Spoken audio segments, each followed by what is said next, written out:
Eletrostática. Eletrodinâmica. Estática, repouso. Dinâmica, movimento. Hoje nós vamos estudar as cargas elétricas em repouso. Vem comigo. O princípio fundamental. Cargas de mesmo sinal se repelem e cargas de sinais diferentes, opostos, se atraem. É daí que surgem os opostos se atraem. A gente tem o próton, que é positivo, o elétron, que é negativo, e o nêutron, que não possui carga, mas está ali está lá no átomo. Macete do dê e receba. Na eletrostática, o próton está preso no núcleo. Aí a gente tem o corpo negativo, que ganhou elétrons, e o corpo positivo, que perdeu elétrons e ficou com falta da carga negativa. Processo de eletrização. Cai muito no Enem. Que aqui o foco é no Enem, física no Enem. Todos esses conteúdos que eu tô compartilhando com vocês toda segunda é para o Enem, tá? Existem 3 formas principais de carregar um objeto. Processo atrito, como funciona? Esfregar 2 corpos diferentes. Percebam que a gente dá um choque, assim, por exemplo, quando você esfrega o lençol em você, e depois você toca em alguma coisa, não sei se é parede, alguma coisa assim, aí dá um choque. É a questão do atrito. Resultado final, cargas de sinais opostos, que vão aí se atrair, né? Contato, encostar um corpo carregado em outro, cargas de indução, aproximar-se e encostar, usar o fio terra, cargas de sinais opostos. As fórmulas que você precisa salvar para levar para o Enem. Ele cobra mais a interpretação, mas essas duas são essenciais. Quantização da carga, que é Q igual a N vezes E. A carga total é o número de elétrons perdidos, ganhos vezes a carga eliminar. Elementar, na verdade.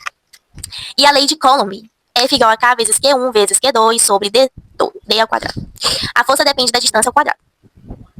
Macete da distância. Se você dobra a distância, a força fica 4 vezes menor, que é 2 ao quadrado. Se você triplica a distância, a força fica 9 vezes menor, 3 ao quadrado. 3 vezes 3, 9.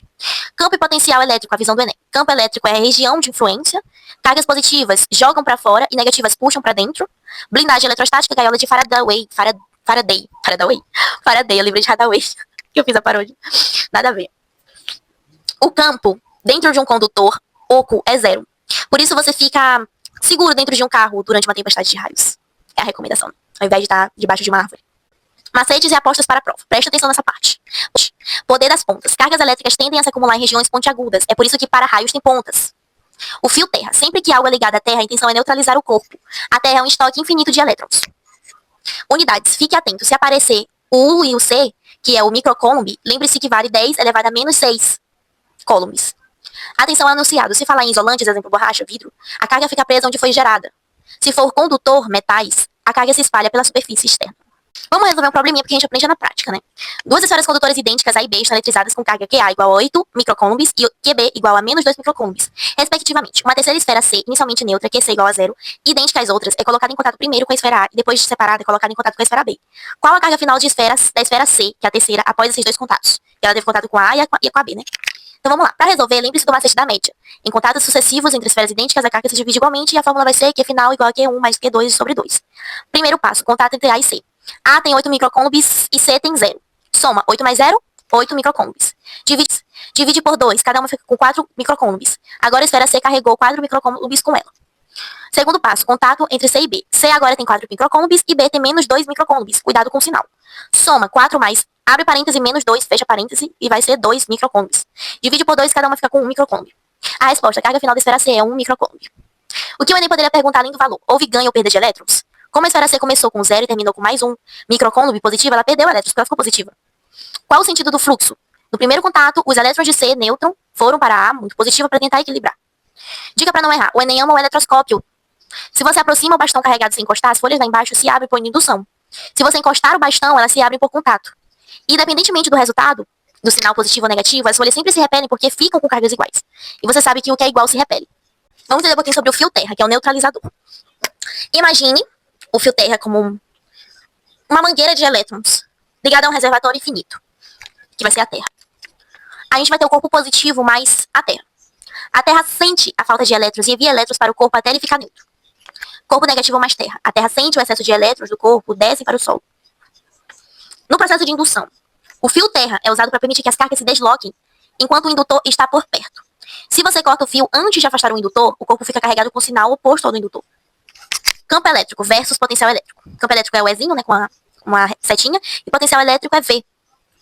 Para o Enem, pense nelas como causa e efeito. O campo elétrico é o vetor, né? É a força que a carga exerce ao redor dela. Cargas positivas, o campo nasce nelas, vetor para fora.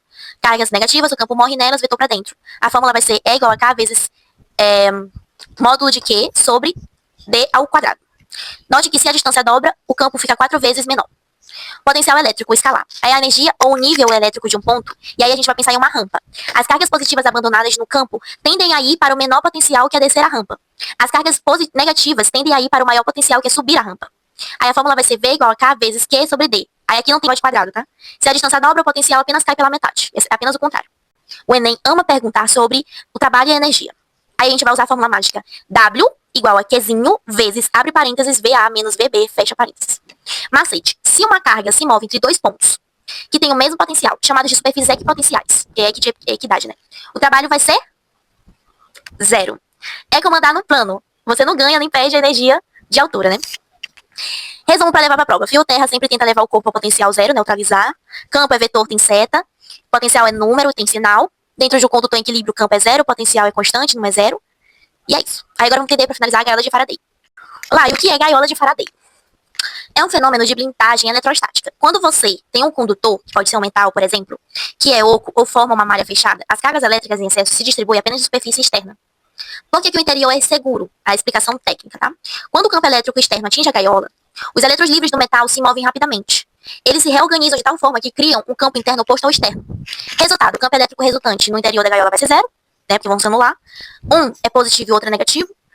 Potencial elétrico, como o campo é zero, não há diferença de potencial entre os pontos internos, o potencial é constante em todo o interior. Macete para prova, se não tem diferença de potencial, não tem corrente elétrica passando pelo que já está lá dentro. Por isso que você não toma choque. Quando isso aparece no Enem? Carro ou avião no raio, explicação física, a carcaça metálica funciona como uma gaiola. O raio percorre o metal e vai para o solo, ou se dissipa, mas o campo interno permanece nulo. Celular sem sinal. Se você embrulhar um celular em um papel alumínio, ele para de funcionar. As ondas eletromagnéticas que têm um componente elétrico são bloqueadas pela blindagem. E micro-ondas. Aquela redinha metálica no vidro da porta é uma gaiola de Faraday. Ela impede que as micro-ondas, ondas eletromagnéticas, saiam e cozinhem você junto com a comida. Cuidado com a pegadinha do pneu. Muita gente acha que carro é seguro porque o pneu de borracha isola e o carro vai isolar o carro do chão, né? Pra ter esse atrito. Isso é falso pro Enem. Né? A voltagem de um raio, ela é tão alta que ela rompe a rigidez elétrica do ar e da borracha facilmente. O que protege você é a carcaça metálica, que é a gaiola de Faraday e não o pneu. Resumo, flash para os 10 segundos finais da questão. Blindagem eletrostática interior de condutores ocos. Campo elétrico interno zero, que vão se anular. Potencial elétrico interno constante, porque tá zero campo. Exemplos, carro, aviões, elevadores, sinal caio, papel alumínio, celular. Então é isso, meus amores. Espero que vocês tenham gostado, entendido principalmente. Treinem muitas questões de eletrostática. Dominem macetes e as fórmulas, que vai te ajudar muito, muito, muito. Eletrostática é um dos conteúdos que mais caem em física também, né? Então pode ter certeza que esse ano vai ter algumas questões sobre, assim como a eletrodinâmica e eletricidade no geral, tá? Um beijo e quarta-feira a gente vai ver sobre o mito do azeite que vira gordura trans ao aquecer. Será que é verdade? É um mito, né? Vamos ver o porquê. Beijos.